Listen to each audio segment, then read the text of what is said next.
Hello everybody, welcome to our channel. And today, we will be talking about all the issues regarding Xenoverse 3. From the superhero theme, to the cooldowns, all the way to the trailers. We will be talking about everything that we have an issue with when it comes to Xenoverse 3. And we will start off with issue number 1, the superhero theme. Imagine taking a fan favorite game people absolutely adored, but then the developers decide to flip it on its head and change the theme of the game completely. That's the exact issue that's going on with Xenoverse right now. Don't get me wrong, a lot of people do enjoy the superhero theme, especially with the latest movie, Dragon Ball Superhero. But the thing is, when it comes to Xenoverse, we're talking about Time Patrol. The first thing that comes to mind when thinking about Xenoverse is the concept of time, not superhero. Trust me, there are many other games you can play that does show off the superhero experience a little better. But Dragon Ball does not fit that theme. It never has. Even Goku has admitted multiple times within the series he is not a hero. He fights because he enjoys fighting. But that's besides the point. We're talking about Xenoverse here. Naturally, when thinking about Xenoverse, the first thing that comes to mind is Time Patrol. That's what the whole Xenoverse series has been about. That's like making a Sonic game, but not including Sonic.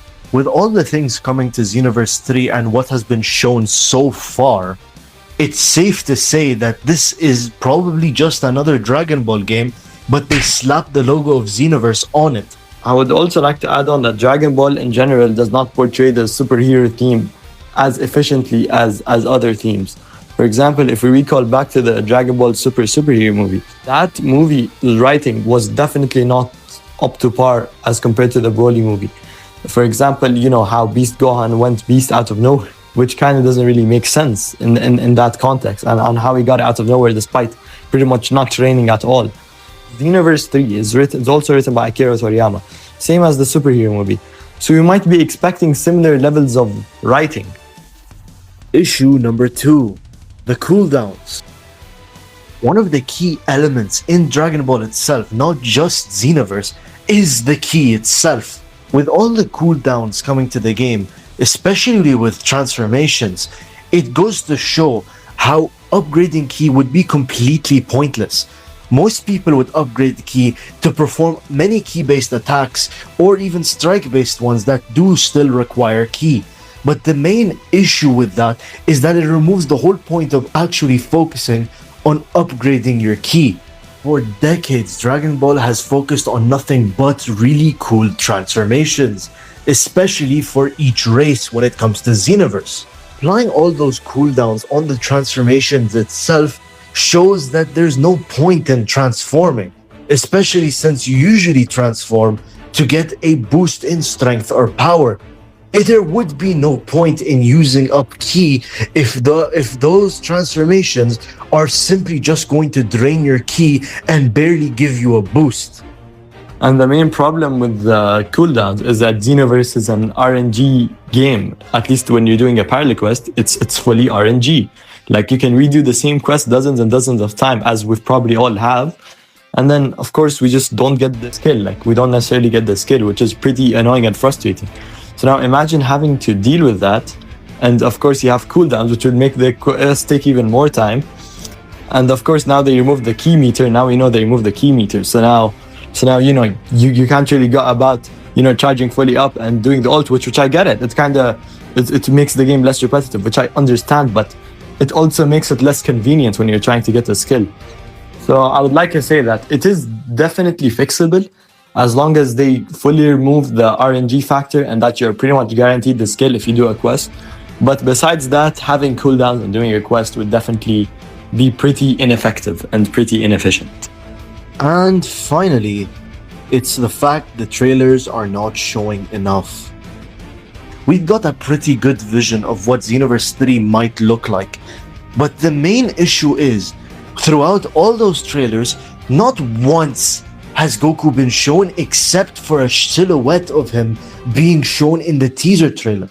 For God's sake, the guy is the main character. He's the protagonist. He's legit the guy on the thumbnail.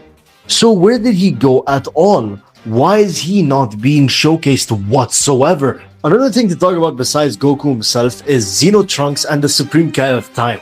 The big two, the big duo. Xenotrunks and Cronoa, what's her name? Cronoa? Yeah, I'm pretty sure it's Cronoa. Cronoa have played vital roles within the story itself. With her being the Supreme Kai of Time, she manages over all of time itself. She makes sure no corruption happens throughout history. So where did she go? Why was she never shown once? Why was Bulma of all people shown before Xenotrunks and her?